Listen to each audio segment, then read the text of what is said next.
Baik jamaah, kita kembali lagi bersama kami di Jalan Dakwah BTV. Hai berkah menuju. Baik, Abi akan melanjutkan tausiah kita untuk tema amalmu adalah sahabatmu. Ya, jadi kalau usia sudah semakin senja, maka seharusnya semakin banyak beramal. Nah, ini jamaah kan sepertinya sudah masuk waktu senja ya. Kalau ada yang bilang katanya udah usianya udah maghrib, dia bilang. Karena maghrib itu sama dengan senja ya. Iya. Akan terbenam matahari. Benar, gitu. benar. Ya.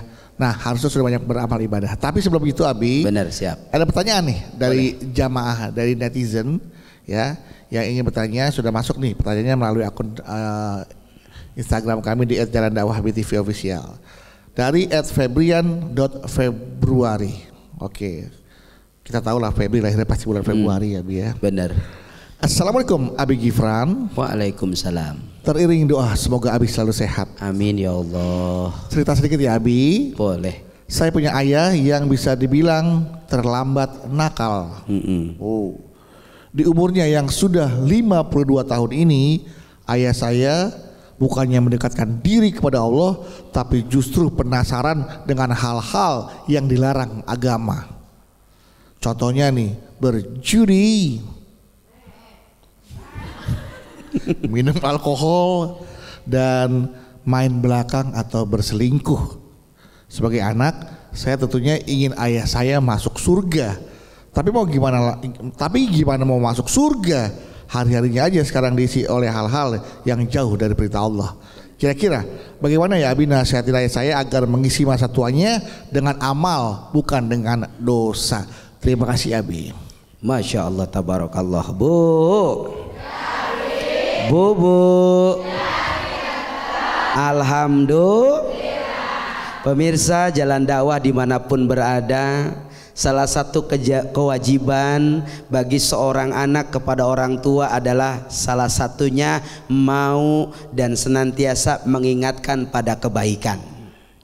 Kalau ada orang tua kita yang sampai saat ini kalau dilihat usia sudah tidak muda, mungkin sudah kepala 5 bahkan kepala 6, tapi diperhatikan bukan malah taat kepada Allah, makin jauh dari masjid, makin jauh dari majelis ilmu, makin jauh dengan para ulama, makin jauh dengan hal-hal yang baik. Kehidupan sehari-harinya diisi dengan maksiat, berjudi, berzina, berbuat hal-hal yang mendatangkan murka Allah. Maka sikap kita harus seperti apa? Anak yang soleh, yang dibesarkan oleh orang tua, punya kewajiban untuk ngingetin.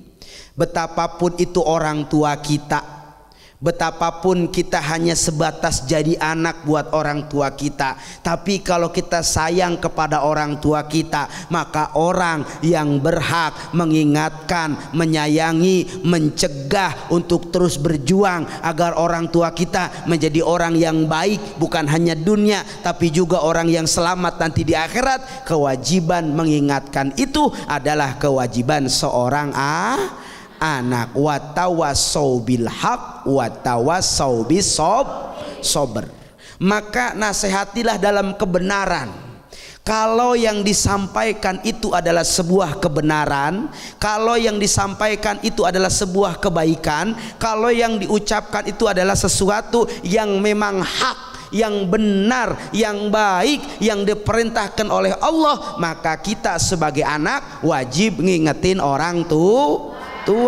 Dengan cara apa ngingetinnya? Dengan muasyarah bil ma'ruf, dengan cara-cara yang baik, cara-cara yang santun, cara-cara yang tidak menyinggung orang tua kita, cara-cara yang tidak orang tua kita merasa disepelekan.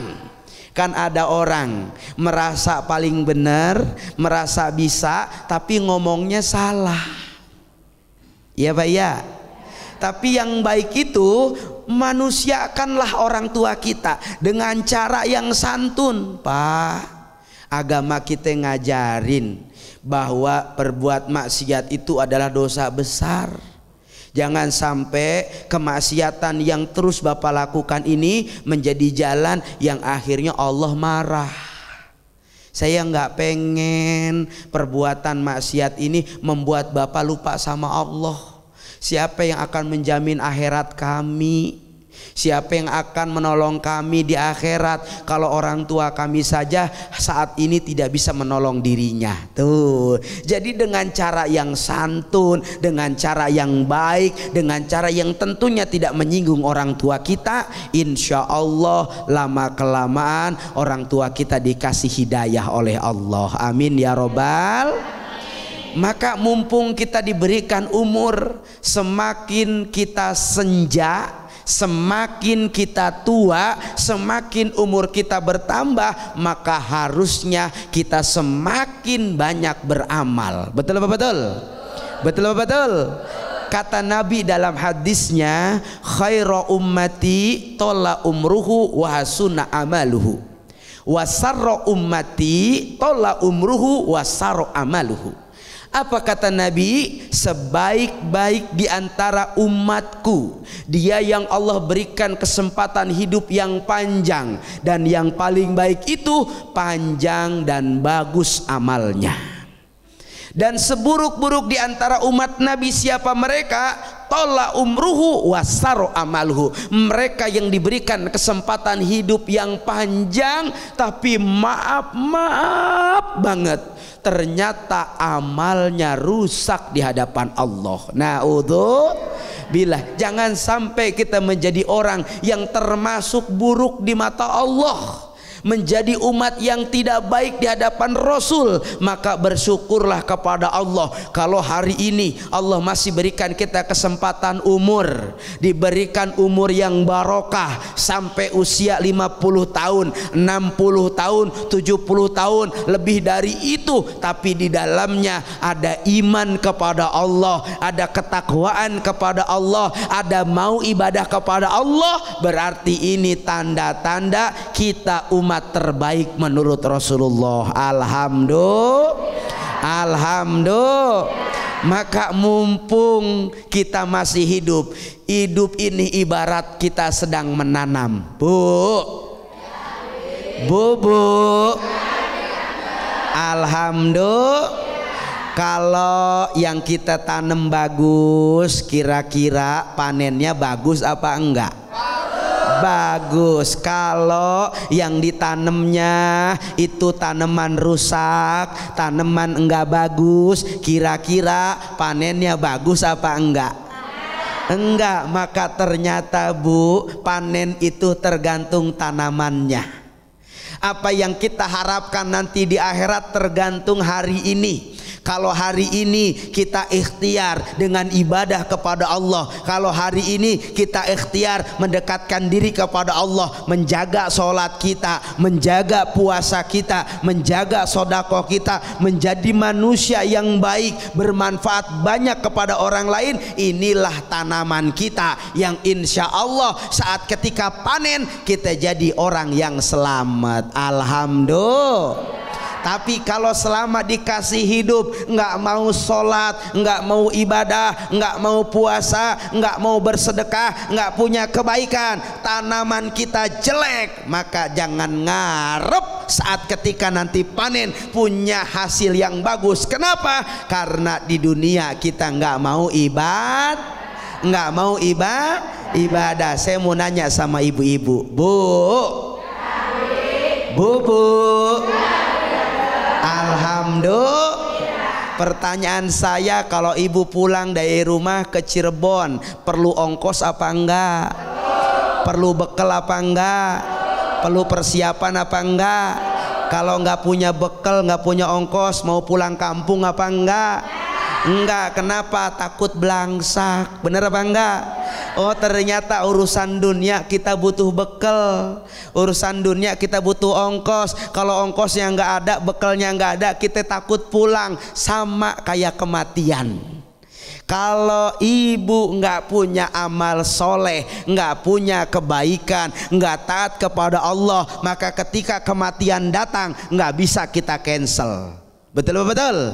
saat kita pulang kampung ke akhirat kita kudu punya bekal. Saat bekalnya nggak ada, maka pasti akan ada kekhawatiran dalam diri kita. Maka mudah-mudahan mumpung dikasih kesempatan, yuk saat ini kita hidup, mudah-mudahan kita mau beramal kebaikan. Amin ya robbal alamin. Baik Ibu, tepuk tangan untuk Abi. Jadi kalau mau amal kita banyak, jangan ambil jalan pintas. Benar. Kadang-kadang suka ada yang ngambil jalan pintas tuh, pengen banyak amal diambil tuh kotak amal. Kan di dalam banyak amalnya. Iya. Pulang. Ada ya, bawa pulang ya Kak. Oh, banyak amal nih, banyak amal. Ngambil amal orang. Hah? Ngambil amal orang. Amal orang. Itu nanti di sana juga ada kita ngambil amal orang, Bu. Benar. Orang yang zolimin kita, yang nyakitin kita, yang ngutang sama kita, ntar benar. Amalnya buat kita di sana. Paling belangsak nanti di akhirat. Di akhirat. Ya, itu orang yang merugi namanya Pak Ustaz. Naudzubillah. Orang yang bangkrut katanya Pak Ustaz ya. Bangkrut. Oke, sekarang siapa yang mau jadi bangkrut? Silakan bertanya. Siapa mau bertanya? Siapa yang mau saya? Ini saya ya Bu. Silakan. Iya Bu, mana? Iya Ibu silakan dulu.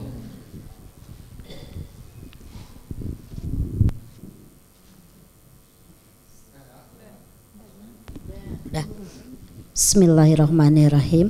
Assalamualaikum warahmatullahi wabarakatuh. Waalaikumsalam warahmatullahi wabarakatuh. Perkenalkan, saya Yusi dari Muhajirin Karawang. Ibu Yusi. Iya. Silakan Ibu. Abi mau cerita sedikit, mau curhat sedikit. Boleh. Ini tentang keluarga suami. Kebetulan mertua sudah tua, sudah mulai sakit-sakitan. Akhir-akhir ini beliau mempunyai keinginan untuk menyerahkan semua warisannya kepada sebuah yayasan, kepada panti asuhan. Tapi itu belum sepengetahuan anak-anaknya. Saya ingin sedikit ada gambaran dari Abi.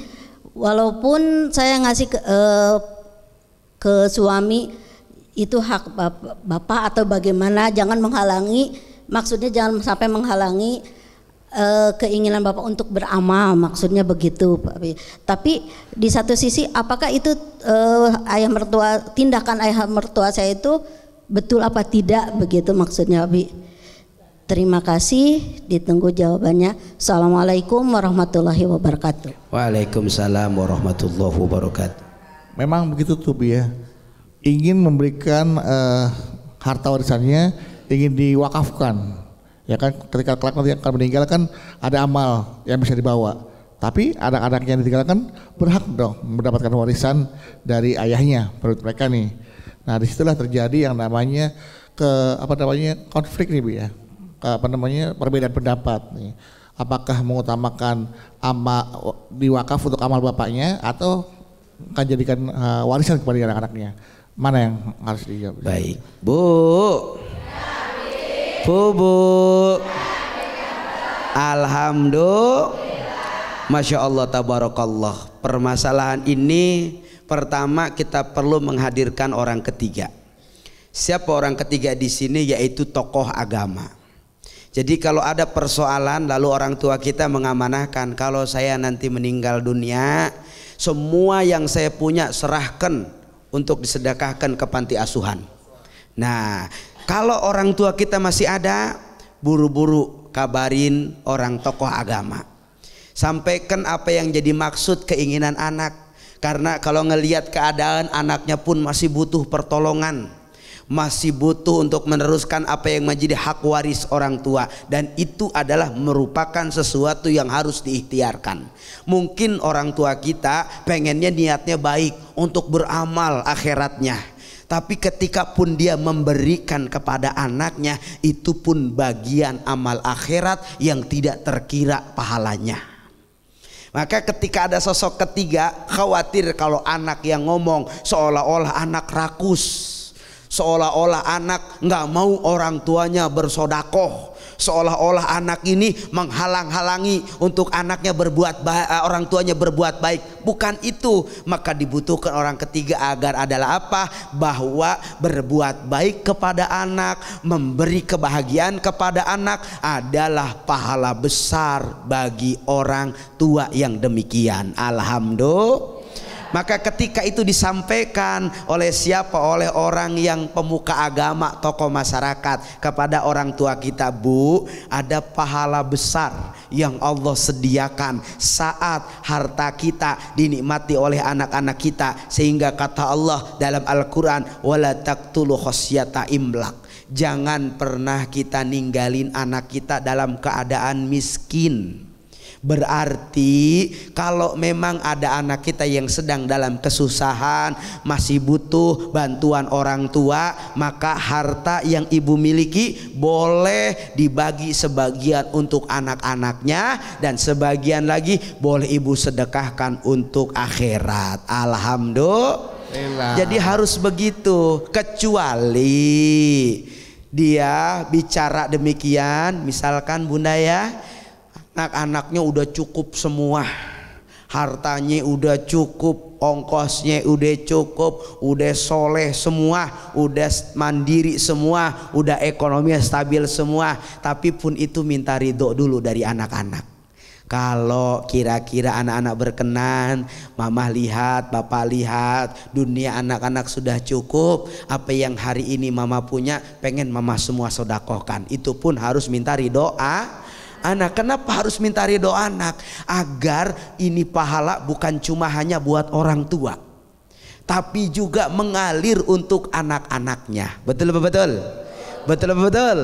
Maka moga-moga yuk mari sama-sama saat kita dikaruniai rezeki oleh Allah yang berlimpah, kita perhatikan dulu anak-anak kita, sehingga mereka pun dari rezeki yang Allah titipkan melalui diri kita, sehingga kita bisa memberi kepada anak-anak kita, agar itu pun menjadi jalan anak-anak kita maslahat hidupnya di dunia dan penuh keberkahan di akhirat. Amin ya robbal alamin. Maka kalau niatnya demikian, insya Allah bukan cuma dunia yang Allah akan berikan kepada kita, karena tidak ada orang yang akan miskin ketika dia bersedekah. Iya. Makin bersedekah makin kaya, makin berbagi makin ditambah. Maka ketika kita punya rezeki, lalu sebagian itu kita berikan kepada keluarga kita, anak-anak kita, dan sebagiannya kita sodakohkan kepada orang lain, maka insya Allah bukan cuma hanya dunia, akhirat Allah siapkan dengan pahala yang besar buat kita semua. Amin ya robbal alamin. Tapi Abi, bagaimana jika harta warisan peninggalan orang tua, ya, kita sebagai orang tua mungkin nanti kelak, benar, warisannya dibuat untuk maksiat.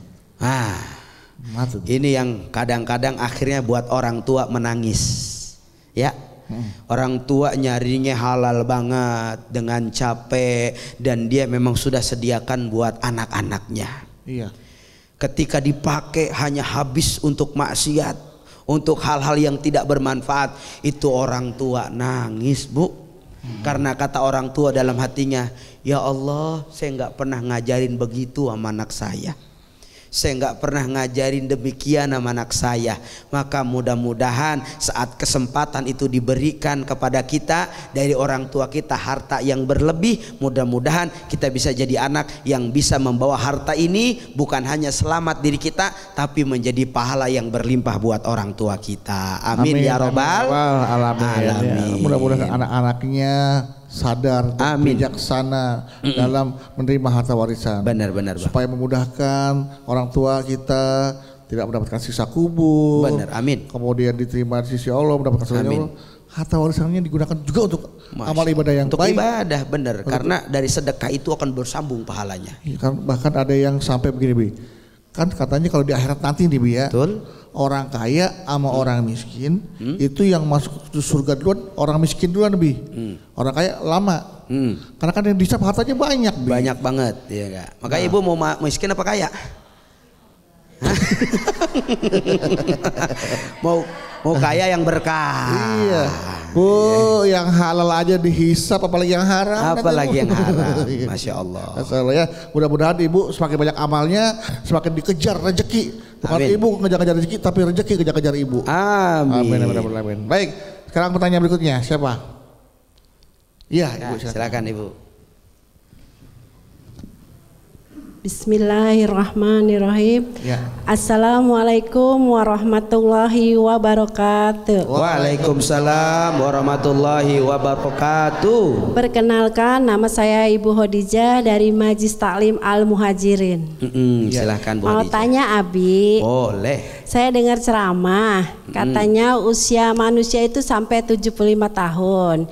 Kalau dikasih lebih kan bonus untuk kita mendekatkan diri kepada Allah sama untuk bertaubat. Iya, betul. Ini pengalaman tetangga saya Abi. Dia punya seorang bapak, usianya 83 tahun. Sudah pikun dan dia lupa untuk ibadah. Kan gugur kan kewajibannya dia untuk ibadah karena dia sudah pikun. Masa muda dia jadi seorang supir Abi. Kalau pagi dia supir truk, nyarinya truk terus. Sempet dia nyari truk. Pagi tuh nggak ada karena ngirim barang. Terus tetangga saya nanya lagi sama saya, doa apa yang terbaik untuk orang tua saya? Apakah saya mendoakan biar sehat, panjang umur? Tapi kan bikin puyeng Abi, kan kasihan bapak saya. Minta sarannya Abi buat doanya. Terus mau tanya satu lagi Abi. Iya, boleh, saya boleh. minta amalan biar jangan dikasih pikun Abi. Saya ingin kuat beribadah, ingin sampai umur saya sampai habis. Oke. Terima kasih. Assalamualaikum warahmatullahi wabarakatuh. Waalaikumsalam warahmatullahi wabarakatuh. Ibu namanya siapa? Ibu Hodijah. Pakai mic, Bu, pakai mic. Ibu Hodijah, Umurnya?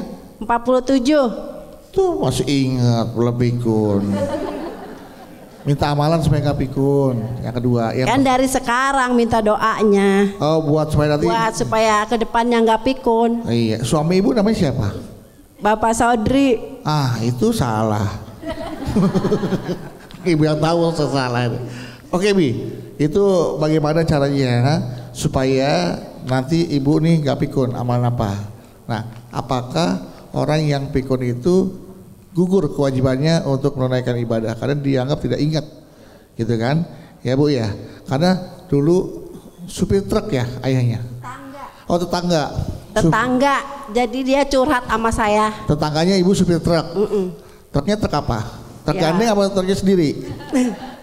Mobil truk ngirim-ngirim barang. Jadi ingetan bapak tetangga saya itu ngirim barang terus sampai sempat hilang nyari-nyari truknya. Nah iya. Iya. Oh karena saya udah pikun. Iya, jadi tetangga saya minta saran doanya bagaimana Abi? Apakah doain panjang umur? Kalau doain panjang umur kasihan pikun ya. Iya.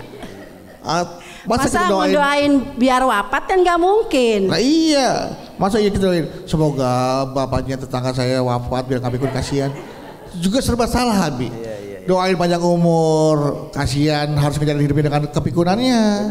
Didoain supaya ya udah Allah panggil aja ya Allah panggil deh gitu kan. Tapi kayaknya nggak etis gitu Abi ya. Nah bagaimana dah sampai akhirnya ibu juga terinspirasi. Saya juga udah bidah doain Bi supaya saya punya amalan yang ntar saya tua nggak pikun. Alhamdulillah sekarang mah masih ingat Bu ya. Ini siapa Bu? Abedu. Iya itu Ingat ya. Iya iya dah. Nanti akan Abi jawab setelah ini Insyaallah. jawabannya apa. Jangan kemana-mana ya. Setelah ini kita akan mendengar jawaban Abi untuk Ibu. Aduh saya lupa Ibu siapa. Ibu Hodijah. Setelah ini tetaplah bersama kami di Jalan Dakwah BTV.